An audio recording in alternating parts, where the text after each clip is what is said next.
Hey, everybody. It's Sabrina. It's been a little while, I know, and that's because after 3 years of hosting this show with Michael, I'm leaving the job as host. I've decided to return to my first love, reporting. It was a really hard decision for me. As you know, this is a very special show, and I'm really proud of the work I did on it. I said reporting was my first love, but you, our dear listeners, and the amazing thing that is this show, is my other one.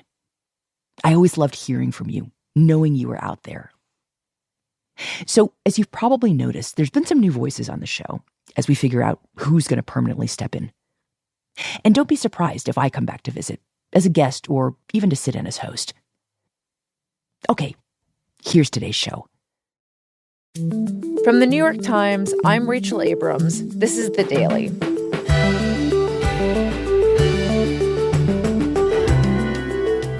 It's being called a reckless and devastating breach of national security. Revelations that top Trump officials inadvertently shared secret U.S. military plans with a prominent journalist by mistakenly adding him to a group chat. Today, Atlantic Magazine editor-in-chief Jeffrey Goldberg explains how he initially thought the messages were a scam, and now what he makes of the enormous fallout since going public.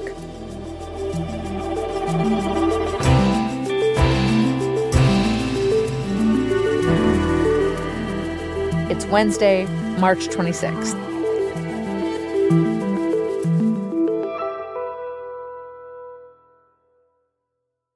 Jeffrey, is that you? Yeah, it's me. Well, hello, Jeffrey. You've had quite a week. It's only Tuesday morning. Yeah, tell me what we're doing. Like, Okay. what is this for? What is it? So I'm with The Daily. My name is Rachel Abrams. The Daily. Oh, yeah, I'm familiar with it. Yeah. It's from the, It's a little local, podcast in the New York Times. Local newspaper in New York. Yeah. No, we're just starting out. Yeah. So thanks for bearing with us. No, that's great. It's cool. So do you have a lot of listeners? Yeah, we got a decent amount. My mom, my dad. My mom. And my mom.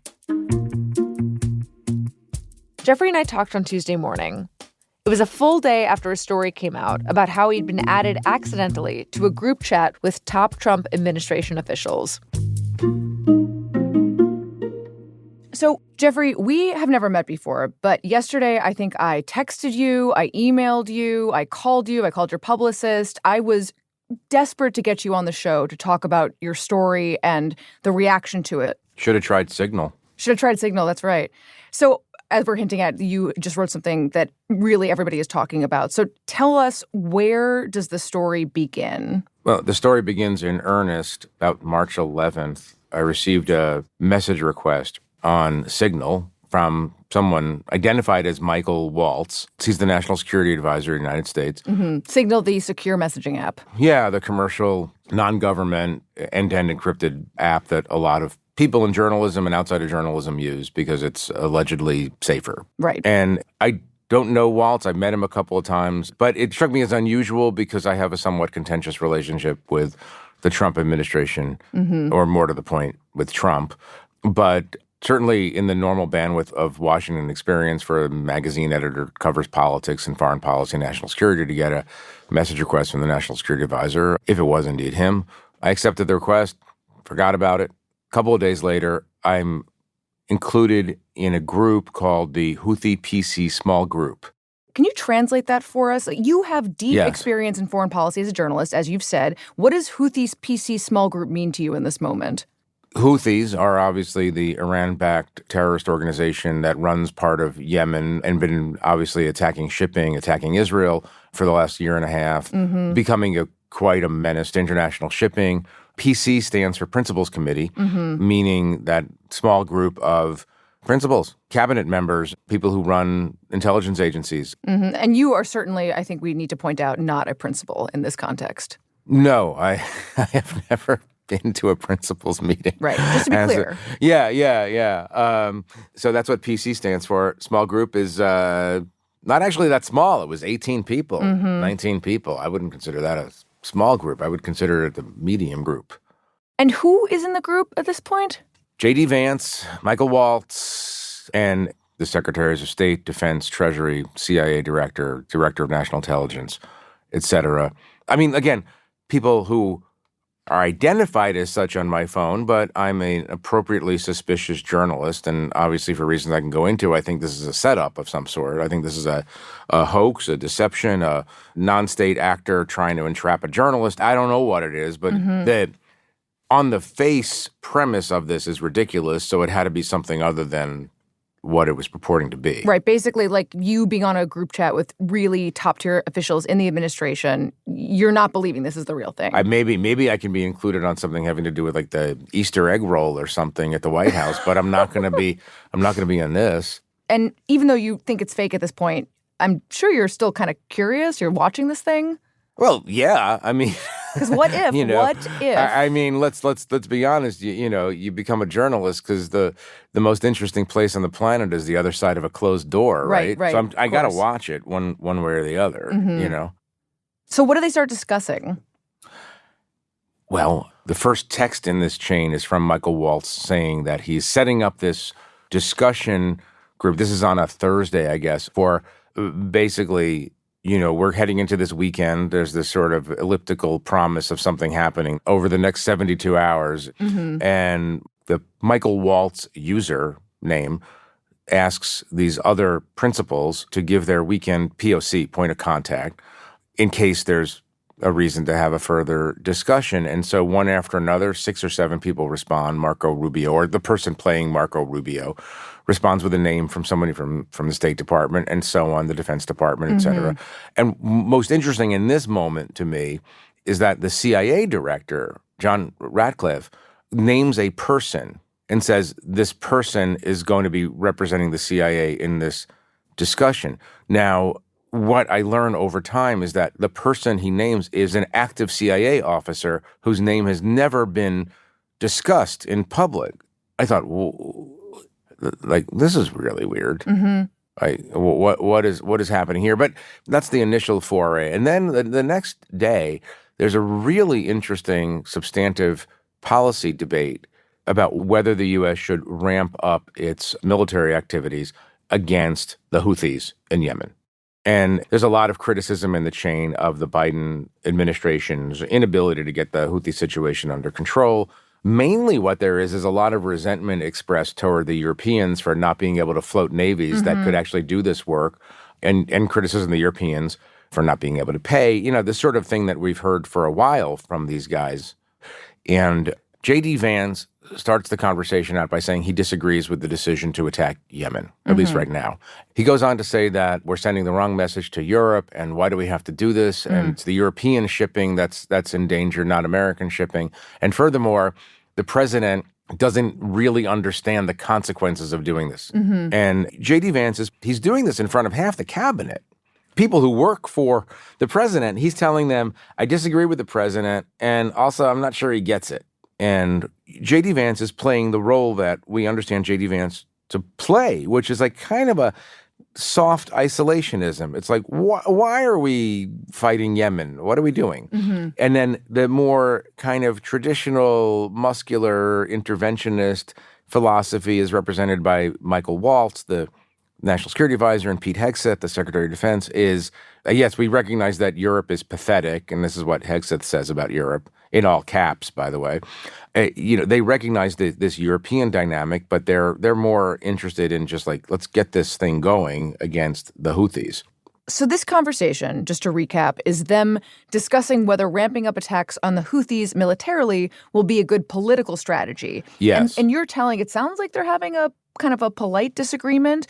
Yeah. J.D. Vance is seemingly disagreeing with the position that Trump has, and that disagreement seems like it hinges on whether or not we're making the Europeans pay enough, which is something we've talked about on the show quite a bit. Right. Exactly. So I want to check in with you here, because in this moment, do you still think that this is a hoax? Are you starting to sense that it could be real? I am suspecting that it could be real because it's pretty accurate depiction of what these guys sound like. Yeah. But and let me put this in like, it can't be true. Right. That's what's keeping me from believing that it's true. It can't be true. It can't be true. Like, come on. Like, I've been around this world for a long time. They don't do this. No, Bob Woodward has spent an entire career trying to infiltrate groups like this. So how could you possibly have just been added to a group chat? Yeah. I mean, and also it's weird that substantive government conversations will be taking place over Signal because Signal is not, by the U.S. government standards, secure, in part because, obviously, it's technically open to anyone, including yours truly. And I know that previous administrations have used different messaging services, but not for substance, right? I mean, I think in the Biden administration, it's a good example. They used Signal. But my impression is, based on some reporting, my impression is that they use Signal to do things like setting up lunch appointments or, hey, I've just left Saudi Arabia. I'll call you from a skiff when I get to whatever. And just to be clear, the skiff is a... The skiff is a compartmentalized facility that is built to protect conversations electronically. You can't even take your phone or your Apple Watch or your Fitbit. These are very, very, very secure facilities. And by the way, the senior people in the national security apparatus of the United States have these things built into their houses when they're serving. So they can just go down to the basement and make the secure phone call, right? And the whole idea is to protect these conversations from foreign surveillance. So what happens after this? How does the discussion progress from here? Well, it progressed very quickly so that on Saturday, the 15th, I am running some errands, and the Signal chat lights up. And probably the most important text in this entire series of texts comes from the account user, Pete Hegseth, who provides what I would call basically the attack sequence, a summary of the war plan. And, it's detailed. It tells the exact time that attack will be launched. It tells the exact time the effects of the attack will be felt in Yemen. It talks about the weapons packages being used. It talks about some specific targets. Like actual military planning that is a settled business and about to happen. A forthcoming attack on Yemen. I'm also sitting there in my car. It's 11:44 a.m. Eastern Time. I get this text. The text promises that the effects of the first wave of attacks will be felt in Yemen at 1:45 p.m. Eastern Time. So it's 2 hours, right? And I'm thinking to myself, well, I guess in 2 hours I'm going to find out if this is a real chain or not, right? Definitively. So, I basically just kind of sit there, and at 1:55 or so, I go into Twitter and I, put Yemen in the search bar. And then sure enough, there are bombs falling all over Yemen, just as the user identified as Pete Hegseth promised 2 hours earlier.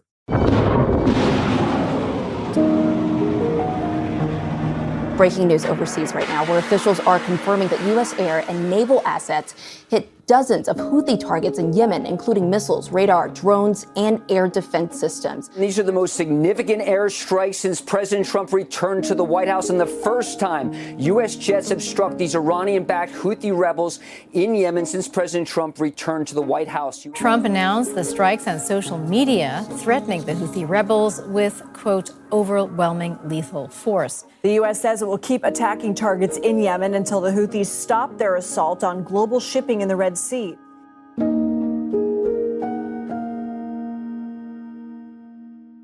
I want you to describe to us what you're seeing in this group chat after the attacks start. It's a couple of updates on the consequences of the attack. That's all I'll say. The damage that they think that they have done, combined with some, congratulatory texts. And this is, of course, where they start using emojis. Emojis? Which emojis are they using? Before the attack started, there was the prayer emoji used by a couple of people.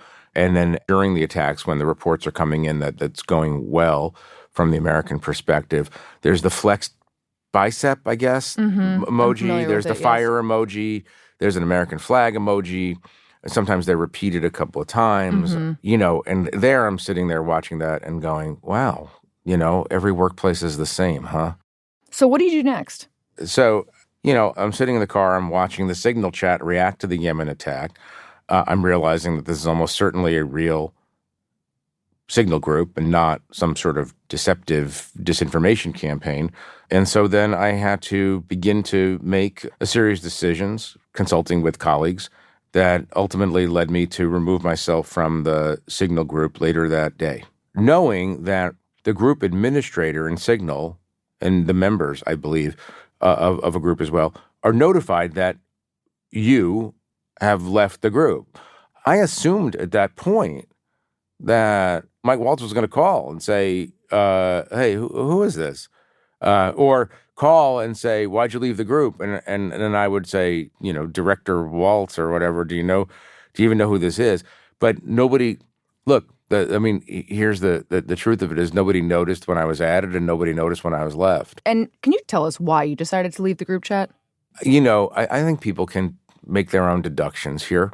But I can't get into, for various reasons, the conversations I subsequently had with colleagues and others about my decision-making. All I will say is that I removed myself from the group, understanding the consequences of that.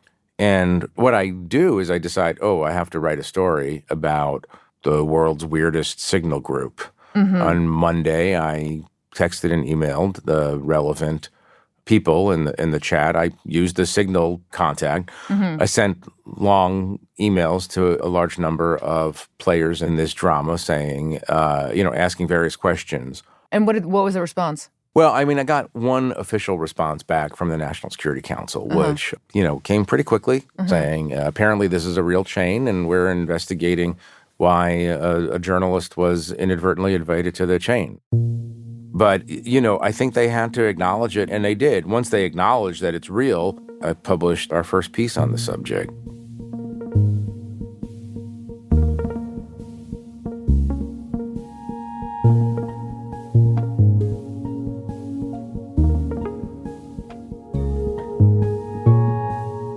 We'll be right back.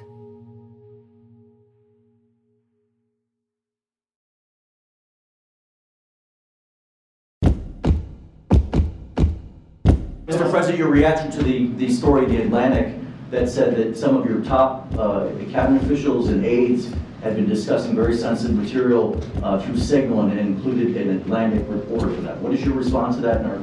I don't know anything about it. I'm not a big fan of The Atlantic. To me, it's a magazine that's going out of business. You're talking about a deceitful and highly discredited so-called journalist who's made a profession of peddling hoaxes time and time again. I just can't, to this moment, get over the idea that during the days that group was going on, not one of the participants said, we shouldn't be doing this on Signal. Do you believe that this warrants a congressional investigation? Well, it will. Common sense says this was a major screw-up, and somebody should be held accountable. Clearly, I think the administration has acknowledged it was a mistake, and they'll tighten up and make sure it doesn't happen again. I don't know what else you can say about that. Should Mike Waltz and Hegseth be disciplined? No.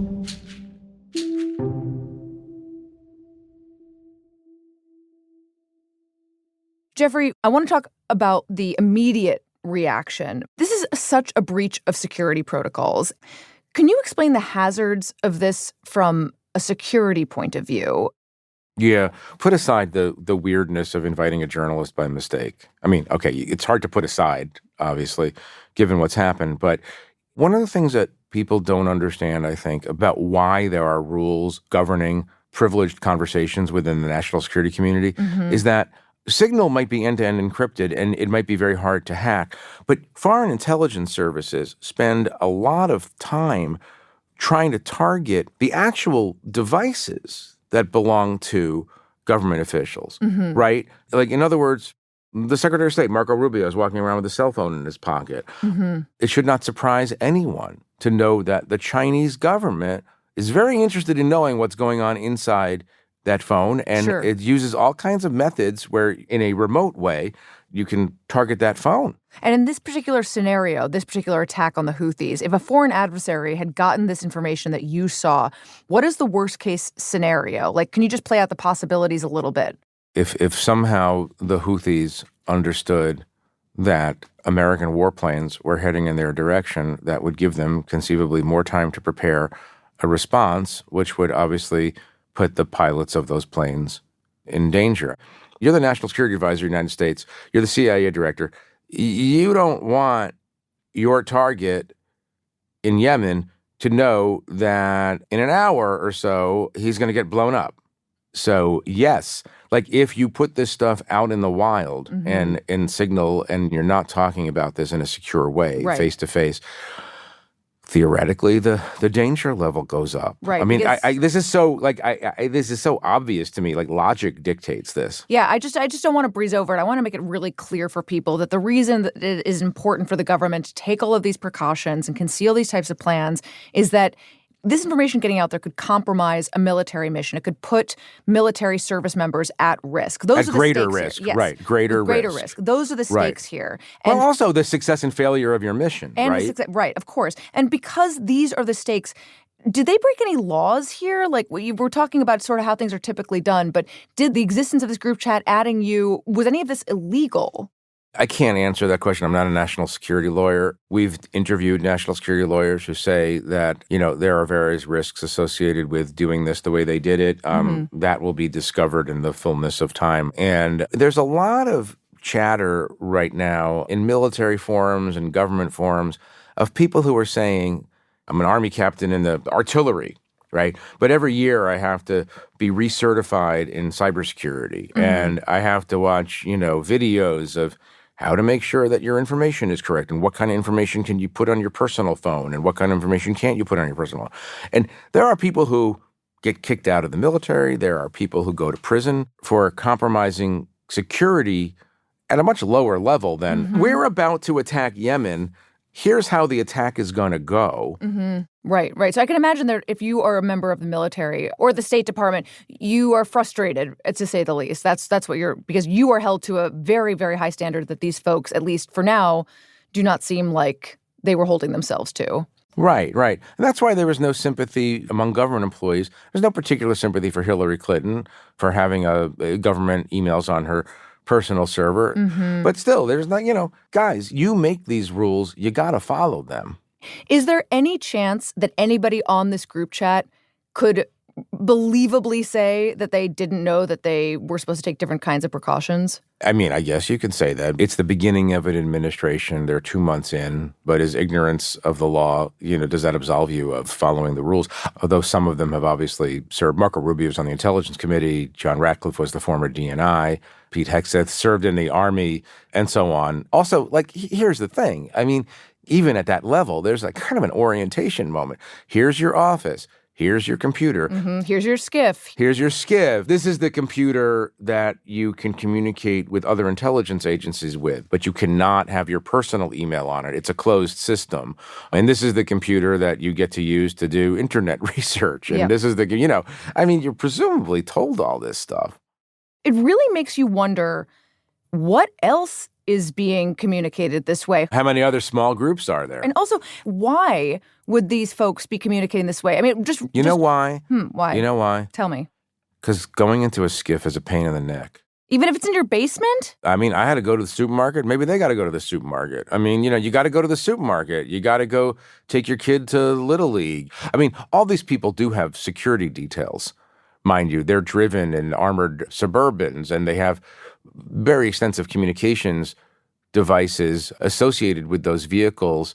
I mean, the idea is to make it maximally convenient. And by the way, So that's it. It's convenience. I don't know.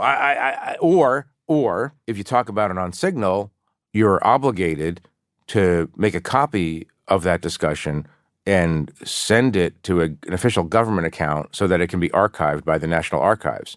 But Signal is a disappearing app. Obviously, the messages disappear. Well, they can. You can set it to disappear. Is that what happened here? Yeah, and these were set to disappear. I see. And so there is the plausible explanation that they're like, we just want to have real talk, and we don't want this to be archived forever in the National Archives. Right. Okay, so that sounds like it potentially could be a legal problem. Well, I mean, so it's convenience and also a way of protecting your conversation from future congressional oversight. It's a lot of other things.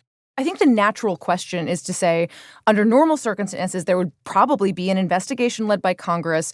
Democrats are obviously calling for that, but it just feels like there must be so little interest in an investigation from anybody with the power to do it. And I just want to give you some examples of the reaction to your story that make me say that. Because over the past 24 hours, the Republicans have really played this down. House Speaker Mike Johnson has said, this is not our issue. Senator John Kennedy said a mistake was made. It happens. A House Republican called it a learning moment. Trump himself said, Mike Waltz is a good man. He's learned a lesson. Do you think there will be any consequences for the people who initiated or participated in this breach of national security? Nothing that's been said by the administration so far suggests to me that they're treating this seriously or treating it the way they would treat it if this were Democrats who had done this. You mentioned Hillary Clinton earlier, but I want to bring it back to her for a second because it seems noteworthy that a lot of the people on this Signal chat, and certainly President Trump, all of these people made a very big deal about Clinton and how she used a private email server for official business when she was Secretary of State. And everybody remembers the chance lock her up. And every turn, they described what she did as a very serious breach of national security that should face consequences. Yeah. And can you for a second, putting aside whether or not this is hypocritical, could you ruminate on whether you think what you have seen is as serious, more serious, far more serious, just by comparison to what she did? If this is not a big deal, then people like Pete Hegseth and Marco Rubio and all the rest have to go back into time and say that Hillary Clinton wasn't a big deal either. Mm-hmm. Right? I mean, this is this kind of arid, dispiriting Washington game where when you commit a crime, it's the worst thing that ever happened on the planet. And when I do it, it's perfectly acceptable and understandable. Here's the thing, and this is sort of what I would love to say to Pete Hegseth. 6 months ago, if Tony Blinken and Jake Sullivan and Lloyd Austin, Secretary of State, the National Security Advisor, and the Secretary of Defense in the Joe Biden administration were communicating with Kamala Harris over Signal about an imminent military attack and describing to Kamala Harris which weapons are going to be used in the attack. And they mistakenly included a journalist in that conversation. Do you really think Pete Hegseth would say it's not a big deal? Do you think that they think that the mistake here is being accidentally included and this getting out or having used Signal in the first place? What I understand from inside the White House, I've talked to a couple of people and obviously read some of the reporting in the last period of time. They think that Mike Waltz is a dope for including me in the chat, and they're really focused on that. I mean, there's not a fantastic record of Democrats being completely assiduous about the storage and safekeeping of classified information. I mean, nobody's perfect here, but we're coming out of a situation where the current president was actually indicted for hiding classified information in a bathroom. This is the president, of course, who is known to have discussed classified operations on the veranda of Mar-a-Lago. So, the tone is set from the top. I mean, there are people who take security very seriously, and there are people who don't take it very seriously. I don't think anybody would say that Donald Trump is one of those presidents who took it extremely seriously. Right. I think this sort of speaks to the question I asked you about whether you think there are going to be any consequences, because all of the examples you just laid out, those suggest that maybe these are folks that think that the mistake here was most likely just including you, which makes me wonder, do you think that you are going to be now targeted by the administration? And I just want to quote from Pete Hegseth here, because immediately after your story came out, he denied that he had shared war plans. He said that you yourself were a deceitful and highly discredited so-called journalist who made a profession of peddling hoaxes time and time again. And just given how aggressive this administration has been toward the press generally, I just wonder if you think you might be the only one, ironically, that could face any punishment from this. Well, I don't think about that. And by the way, those are words that hurt. I'm really sorry that he said that. Donald Trump has called me terrible things for 5 years. Just a few months ago, he called me a radical left, disgraceful, something I can't even remember. It's like a bunch of words, the usual words that he uses when he's mad at a reporter. So A, I'm used to it. B, I don't care. C, I'm going to do my job harder when I'm running up against opposition. D, this is our current reality in America, and someone has to just keep trying to do accountability journalism, even though there are a lot of pressures on people not to do accountability journalism. I got to push back on you because every journalist at a major institution right now is thinking about whether or not the administration is going to be more aggressive with its journalists. And when you are in the position that you found yourself, you are consulting with people like at the Atlantic. Every major news organization has teams of lawyers, has people to talk to when you find yourselves in situations where you're wondering, what should I do next? Are there any legal consequences? And you had mentioned earlier that people could deduce why you left that chat ultimately. And I respect the fact that you can't go into the details. But I do want to ask you whether part of the reason why you left was that you were concerned you could get in trouble for it. Like, were you worried at all that you had stayed in that chat too long? And not just you, but the people that you're talking to at the Atlantic that presumably you're getting advice from. Your Honor, I'm going to respectfully decline to answer that question on the grounds that I can't answer the question. I take the nation's laws very seriously, but I am not in a position to discuss decision-making related to the type of material that I was seeing. I understand. And obviously, at the end of the day, The Atlantic published your story.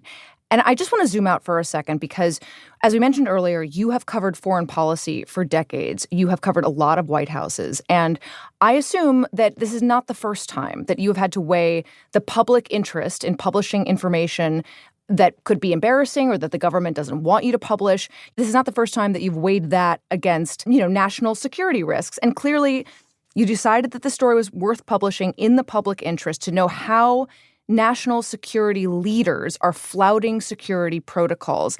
And I'm wondering, as you're sitting here now at 11:41 a.m. on Tuesday, how are you thinking about this calculation? Do you think that we're safer now knowing what you reported? First and foremost, what I discovered was what I consider to be a massive security breach, right? A breach you can drive a Mack truck through.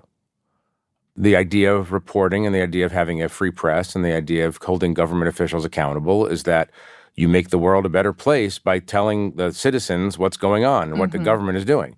And so let's assume that this is a functional government and responds in ordinary ways to the discovery of flaws. With any luck, they'll tighten up their procedures and policies. Right. I guess the answer to my question depends on if they actually do anything. Yeah, I don't know. It's too early to say. We all can speculate about the unusual qualities of this administration and whether they respond in the way that other administrations would respond to these kind of events or these kind of revelations.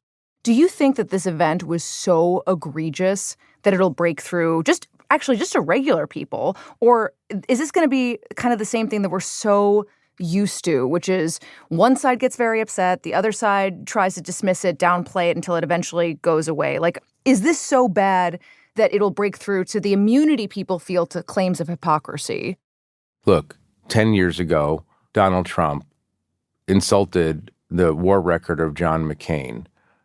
I listened to that. I thought, oh, well, that's it for the Donald Trump campaign, because the one thing you don't do is attack war heroes. But the rest is history. We know what happened 5 years ago, I reported that Donald Trump referred to the World War I and World War II war dead as suckers and losers. And there are people who said, so what?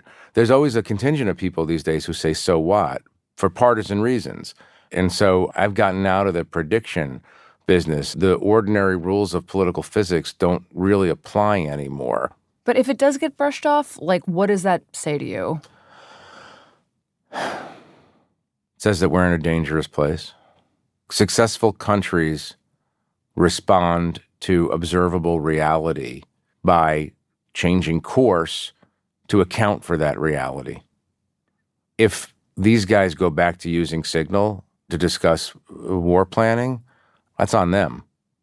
That is what you would call reckless behavior.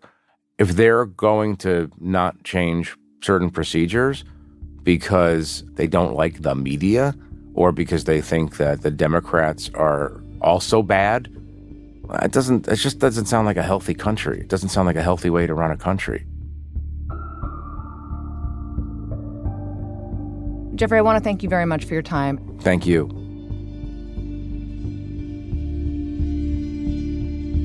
During a contentious hearing on Tuesday in front of the Senate Intelligence Committee, two members of President Trump's cabinet who were included in the text exchanges with Jeffrey Goldberg, CIA Director John Radcliffe and Director of National Intelligence Tulsi Gabbard, both denied that any classified material was shared in the messages. That prompted expressions of disbelief from several senators, including Angus King of Maine, an independent.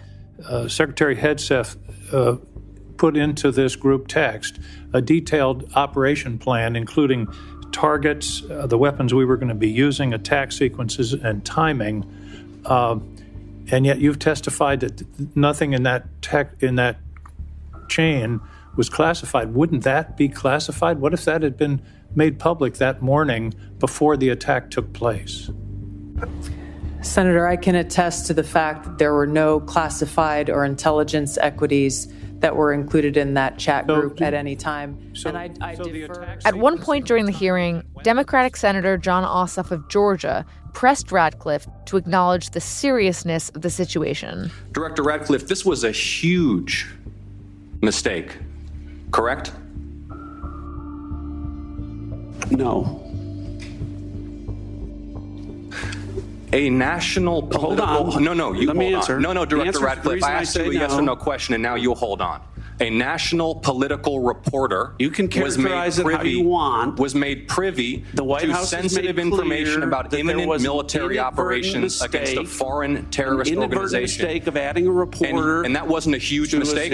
That wasn't a huge mistake? Well, I think they characterize it as a mistake. This is an embarrassment. This is utterly unprofessional.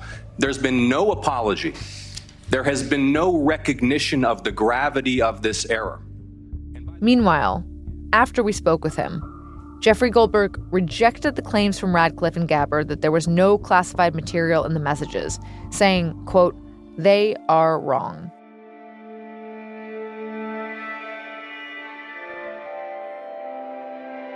We'll be right back.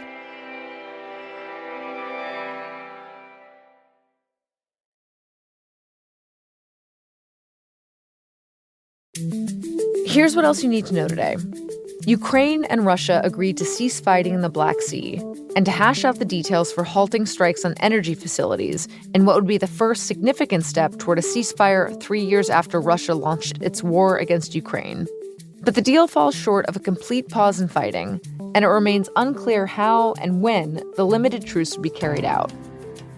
And President Trump signed a pardon for Devon Archer, a former business partner of Hunter Biden whose congressional testimony 2 years ago helped to fuel House Republicans' investigation into the Biden family. Archer, who had been convicted in a fraud case, earned fans on the right after he testified against Hunter Biden.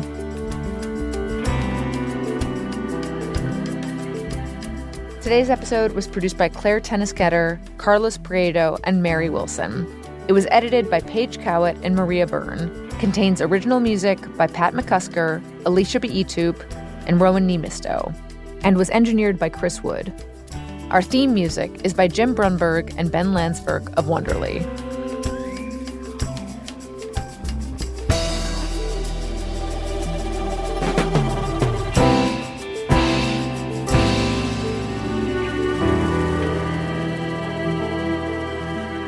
That's it for The Daily. I'm Rachel Abrams. See you tomorrow.